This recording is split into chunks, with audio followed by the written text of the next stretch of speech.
Hello, it's me, Eric again. Today's episode is about a camping trip. It's about me and my friend Dave. We went over to America to do a camping trip in the forest.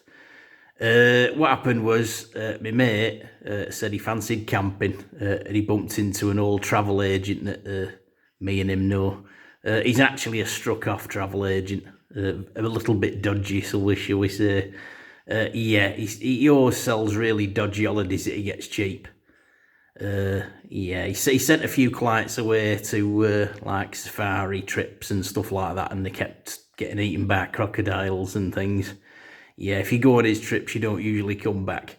But he does do them very cheap. So my friend booked one with him, and he said, "Oh right, I've sorted it." I'll just show you a quick picture, just while I figure out what I'm going to say, and then we'll take it from there. Yeah.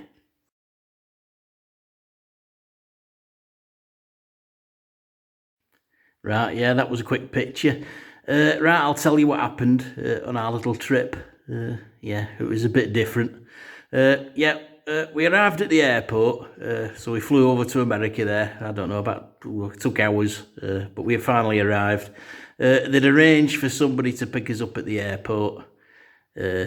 So when we arrived, this guy was waiting. He was Hungarian. I can't remember what he was called. He had a bit of an unusual name. I'm awful with foreign names. But he said, He said, I'll take you to the site where you're going to be going camping. So he said, all right, yeah. So me and my friend, we got in this van and off we went. Anyway, we were driving for like 7 hours. God knows where we were. It was just in the middle of the wilderness. Up hills, round mountains. Oh, we were going all over the place. We'd already organised all the camping stuff. So we had all the tent stuff waiting, pots, pans, tents, usual stuff. One big tent. Flasks, beans, everything you'd need, sleeping bags. So we're in this van, 7 hours. We finally arrived. There was like this little wooden shack, and it was like a shop. And this Hungarian guy was driving and said, oh, you best go in and get another few bits if you're going up onto that mountain. So we said, all right, fair enough. So we went in this little shop.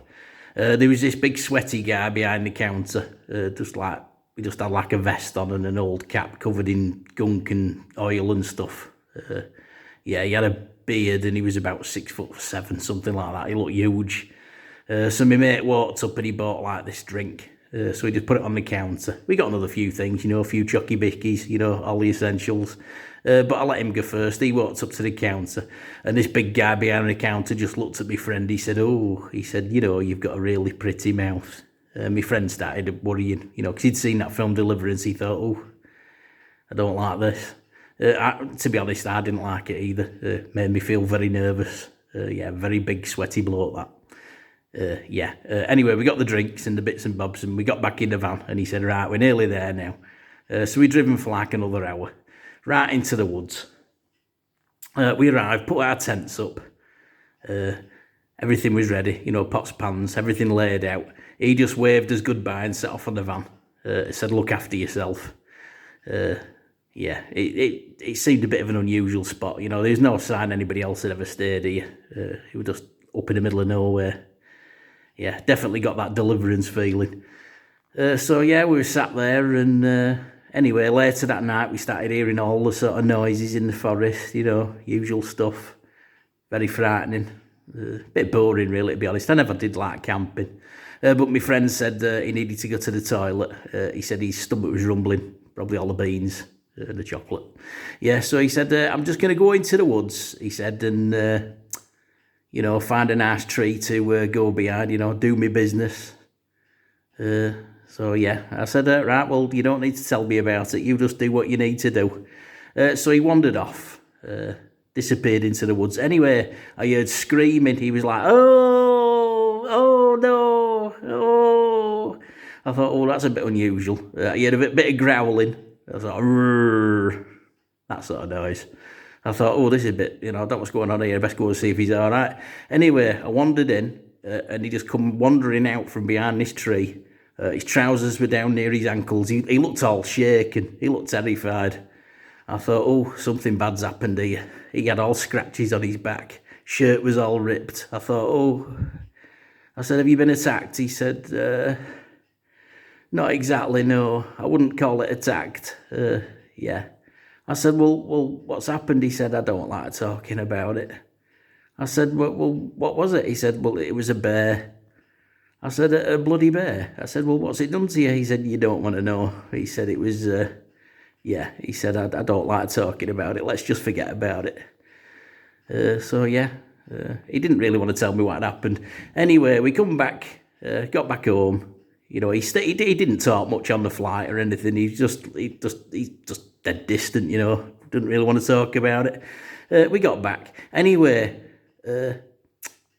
we had this Winnie the Pooh movie on and turned it on anyway. He just burst into tears and started crying. He said, I can't watch this. He said, oh no, don't make me watch Winnie the Pooh. So I turned it off. I don't know what it did to him, but yeah. Anyway, a few days later, Yogi Bear was on, and then he burst out into tears again. He said, turn it off, turn it off. Yeah. Anyway, eventually I found out what had happened. Apparently a bear had got a little bit frisky with him. He pulled his trousers down to go behind that tree, and a grizzly bear took a fancy to him and, you know, did the business. Yeah, I think he's permanently traumatised now. That's why I don't really go camping. It's not really for me. Prefer 5-star hotels. Yeah, he's never been well since. He's very troubled now. Lost his job. His wife's left him. Yeah, he even panics when he sees someone in a fur coat. Yeah, he's not handling it well. Anyway, that's my little story about our camping trip. Just thought I'd tell you about it. Right. Well, that's it for today. I hope you enjoyed it. I just thought I'd tell you a little bit about my life, you know, a little bit of a diary thing. So, yeah, that's it really. Right, see you later.